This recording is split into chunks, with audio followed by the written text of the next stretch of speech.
Hello everyone. अब हम करेंगे रिस्पॉन्डिंग टू दी टेक्स्ट। इसमें हम सबसे पहले समझेंगे कि टेक्स्ट का मतलब क्या होता है, रिस्पॉन्डिंग का मतलब क्या होता है और approaches to response based study और क्या क्या अप्रोचेस है अगर हमने टेक्स्ट के रिगार्डिंग क्या देना है, रिस्पॉन्स देना है। तो सबसे पहले आपको इसमें दो टर्म दिख रही होगी, एक रिस्पॉन्डिंग और एक टेक्स्ट। सबसे पहले हम टेक्स्ट के बारे में करेंगे कि टेक्स्ट क्या होता है।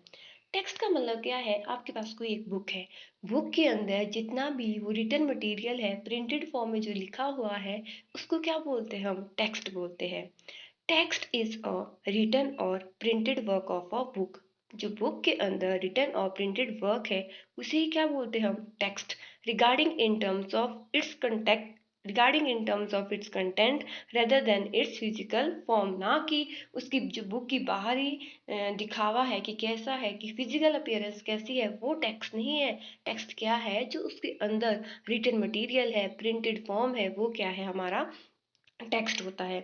An example of a text is the words in a book. अगर मैं बात करूँ कि एग्जाम्पल दो मुझे कोई टेक्स्ट का, तो मैं क्या दूंगी कि जो बुक है उसके अंदर जो भी वर्ड्स लिखे गए हैं वो क्या है, text. The purpose of a text is simply the writers reasons for writing. Purpose क्या है टेक्स्ट का, वही है कि जो ये राइट ऑथर है उसने ये सब कुछ क्यों लिखा है, वही क्या है, पर्पस है किसका, टेक्स्ट का। उसको हमें जानना है कि राइटर्स ने क्यों लिखा है, ये जो टेक्स्ट है इसका मेन मोटिव क्या है राइटर्स का इसके बारे में लिखने का।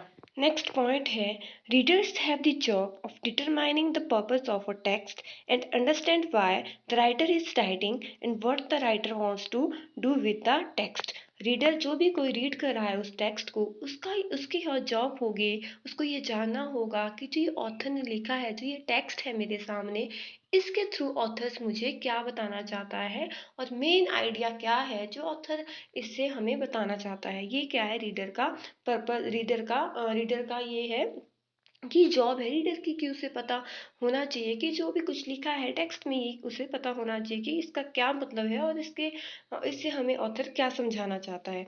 ये था हमारा टेक्स्ट के बारे में। अब आता है कि टेक्स्ट स्ट्रक्चर क्या है।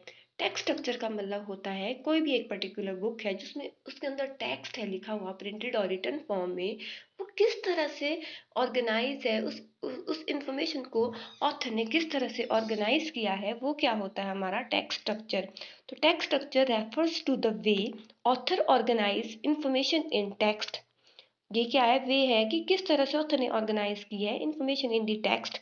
This strategy help the student understand that what is the main idea of the text. और इसी टेक्स्ट स्ट्रक्चर को देख करके स्टूडेंट को पता लगेगा कि ऑथर का इसमें मेन आइडिया क्या है, मेन फोकस क्या है, इस टेक्स्ट जो उसने लिखा है उस टेक्स्ट के थ्रू हमें समझाने का। नेक्स्ट है कि टाइप्स ऑफ टेक्स्ट स्ट्रक्चर, कि जो ये हमने टेक्स्ट स्ट्रक्चर के बारे में पढ़ा, टेक्स्ट स्ट्रक्चर क्या बोला हमने कि जो राइटर है, ऑथर है, उसने किस तरह से टेक्स्ट के अंदर जो इंफॉर्मेशन है उसको किस तरह से ऑर्गेनाइज किया है, वो था हमारा टेक्स्ट स्ट्रक्चर। अब इस टेक्स्ट स्ट्रक्चर के क्या होते हैं, बहुत सारे टाइप्स होते हैं। There are four basic types of text structure. वो कौन कौन से हैं, एक डिस्क्रिप्टिव टेक्स्ट है, पता लग रहा है हमारे डिस्क्रिप्शन से रिलेटेड होगा। एक नरेटिव टेक्स्ट है जो नरेट करेगा, एक एक्सपोजिटरी टेक्स्ट है और एक आर्गुमेंटेटिव टेक्स्ट है। ये क्या है, फोर टाइप्स है किसके, टेक्स्ट के स्ट्रक्चर के। तो हम वन बाय वन सभी टाइप्स को करेंगे। सबसे पहले आता है हमारे पास डिस्क्रिप्टिव टेक्स्ट।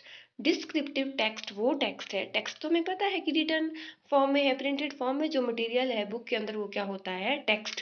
जो डिस्क्रिप्टिव टेक्स्ट है वो क्या है, वो है कि कोई भी जो ऑथर और राइटर है किसी प्लेस, किसी पर्सन, किसी ऑब्जेक्ट को क्या करता है, वो जब डिस्क्राइब करता है उसको क्या बोलते हैं हम, descriptive text. Descriptive text usually focuses on describing a single location, या तो एक पर्टिकुलर लोकेशन को वो डिस्क्राइब कर रहा है, जैसे पर्टिकुलर लोकेशन होगी, स्विट्जरलैंड को डिस्क्राइब कर रहा है, या किसी पर्टिकुलर ऑब्जेक्ट को डिस्क्राइब कर रहा है, या किसी पर्सन या प्लेस को भी क्या कर सकता है, वो डिस्क्राइब कर सकता है। और अगर किसी मेन ऑब्जेक्ट, पर्सन और प्लेस पे ध्यान दे के फोकस करके उसको डिस्क्राइब कर रहा है, उस तरह के टेक्स्ट को बोलते हैं हम descriptive text.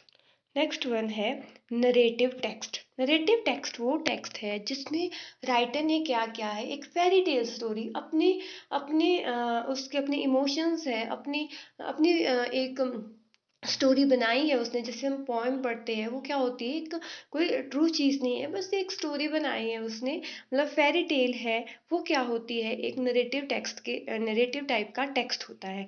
Narrative text is a text that entertain the reader और प्रेजेंट अ स्टोरी, जो हमें एंटरटेन कर रहा है और प्रेजेंट कर रहा है कोई स्टोरी। जैसे हम बहुत सारी पोएम पढ़ते हैं, ये सारी पोएम क्या होती है, एक नरेटिव तरह के टेक्स्ट होते हैं। तो इसके अंदर एग्जाम्पल आएगा, a fairy tale is a narrative type of text. Fairy tale क्या है, एक नरेटिव टाइप ऑफ टेक्स्ट है।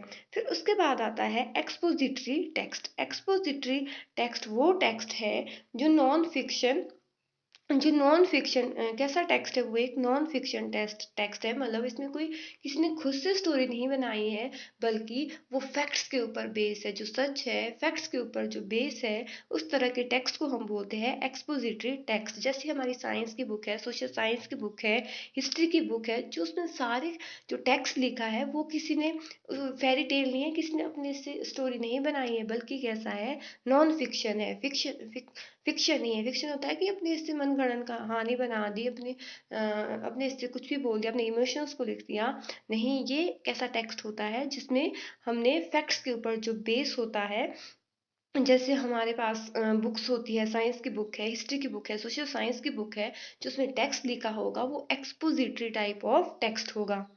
अब नेक्स्ट टाइप है आर्ग्यूमेंटेटिव टेक्स्ट। आर्ग्यूमेंटेटिव टेक्स्ट वो टेक्स्ट है, कोई भी एक पर्टिकुलर इशू है, जैसे हम बोलेंगे कि साइंस क्या है, एक श्राप श्राप है कि वरदान है, तो हम उसमें उसकी एडवांटेजेस भी लिखेंगे, उसके हम डिसएडवांटेजेस भी लिखेंगे। मतलब argumentative text is a type of text that present arguments करेंगे हम about both side of an issue. कोई भी एक पर्टिकुलर इशू है, जैसे मैंने बोल दिया साइंस साइंस एक अभिशाप है कि एक वरदान है, तो हम उसके पॉजिटिव वे में भी लिखेंगे उसको, और उसकी डिसएडवांटेजेस भी लिखेंगे। ये था आर्ग्यूमेंटेटिव टाइप ऑफ टेक्स्ट। फिर उसके बाद हमने टेक्स्ट के बारे में पढ़ दिया, टेक्स्ट क्या है, टेक्स्ट का स्ट्रक्चर क्या होते हैं, डिफरेंट डिफरेंट टाइप के टेक्स्ट हमने पढ़ दिए। अब आता है responding to the text. Responding का मतलब क्या होता है, रिस्पॉन्डिंग टू द टेक्स्ट का मतलब है कि जब आपने टेक्स्ट पढ़ दिया, उसके बाद अपने व्यूज़ देना, उसके लिए अपनी फीलिंग्स को शेयर करना कि आपको उसको पढ़ के कैसा लगा। वो क्या है, आप रिस्पॉन्ड कर रहे हो टेक्स्ट के रिलेटेड, कि आपको अच्छा लगा, कि आप उसको मान रहे हो कि नहीं ये ठीक कहा राइटर ने, या किसी फैक्ट के ऊपर बेस है ये कि नहीं है। उसको आपने क्रिटिकली थिंक किया, एनालाइज किया, अंडरस्टैंड किया, मेन आइडिया निकाला कि हाँ ये इसका ये मेन आइडिया है, जो भी राइटर में बताना चाहता है। मतलब रिस्पॉन्ड कर रहे हैं हम, अपनी क्या कर रहे हैं, अपनी शेयर कर रहे हैं अपने रिएक्शन, जो भी हमने हमने चीज़ें पढ़ी है। तो a text responding means sharing your reaction towards that your read. हम अपने शेयर कर रहे हैं रिएक्शन, जो हमने क्या की है, चीज़ रीड की है, कहाँ किसको रीड किया है, टेक्स्ट को रीड किया है। Responding to the text means to understand किया, हमने एनालाइज किया है, सिंथेसाइज किया है, रिव्यू देंगे हम इसमें, क्रिटिसाइज भी कर सकते हैं हम इसको, एंड एक्सप्लेन दी टेक्स्ट, और बता सकते हैं कि ऐसा ऐसा बताया है इस टेक्स्ट में इस ऑथर ने। अब नेक्स्ट है approaches to response based study, कि अगर आपने रिस्पॉन्स बेस्ड स्टडी करनी है तो उसके लिए क्या क्या अप्रोचेस है। सबसे पहले आता है कोर ऑफ द टेक्स्ट। आपको पता होना चाहिए कि कोर का ही मतलब होता है कि main centre idea. Main centre idea कोई भी चीज़ है, उसका main centre idea, main focus क्या है, वो आता है कोर। तो हमने यहाँ पे हेडिंग क्या लिखी है, कोर ऑफ द टेक्स्ट। मतलब जो टेक्स्ट लिखा है, ऑथर ने जो टेक्स्ट लिखा है, उसका मेन सेंटर आइडिया क्या है, वो हमें उस से क्या बताना चाहता है, वो क्या होता है हमारा core. Core means that most important और central part of something. Core का मतलब क्या है, किसी भी चीज़ का सेंटर पार्ट और most important part. Student identify the central idea of the text, और स्टूडेंट को आइडेंटिफाई करना होता है कि सेंट्रल आइडिया क्या है किसी भी टेक्स्ट का। The student does not simply tell what is written by the author, but they ask themselves question. एकदम से नहीं पता लग पाएगा उसको कि इस जो लिखा है उसमें सेंट्रल आइडिया क्या है, वो अपने आप से कुछ क्वेश्चन पूछेगा। What is the author aim in creating the text, की ऑथर का क्या एम होगा, इसने ये सब कुछ क्यों लिखा है। What is the author point of view, इसका पॉइंट ऑफ व्यू क्या होगा, मेन सेंटर आइडिया क्या होगा, वो उसको जानने की क्या करेगा, कोशिश करेगा, और अपने अपने आप से ये क्वेश्चन पूछना स्टार्ट कर देगा।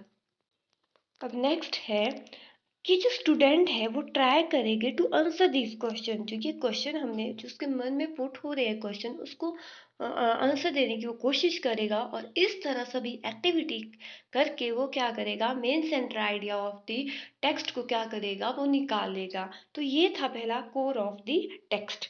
दूसरी अप्रोच है पर्सनल कनेक्शन, मतलब कोई भी चीज़ राइटर ने लिखी है, ऑथर ने लिखी है, तो उसके साथ उसको एक पर्सनल कनेक्शन फील होगा। जैसे एक ऑथर है, उसने लिखी है एक पोएम कि रेन रेन के ऊपर लिखी है, बारिश के ऊपर लिखी है कि मैं एक कमरे में सो रहा हूँ। सबसे पहले जब भी बारिश आ रही है तो सबसे पहले मेरे जो छत है उसके ऊपर टिप टिप टिप की आवाज़ आई, वो बहुत अच्छी होती है। फिर उसके बाद जैसे ही वो नीचे धरती पर गिरती है तो एकदम से क्या है कि उसकी कुछ और ही आवाज़ होती है, और जैसे ही फर्स्ट जो उसकी फर्स्ट शुरू शुरू की जो उसकी रेन ड्रॉप नीचे गिरती है लैंड के ऊपर, तो उससे खुशबू निकलती है, वो कुछ और ही होती है।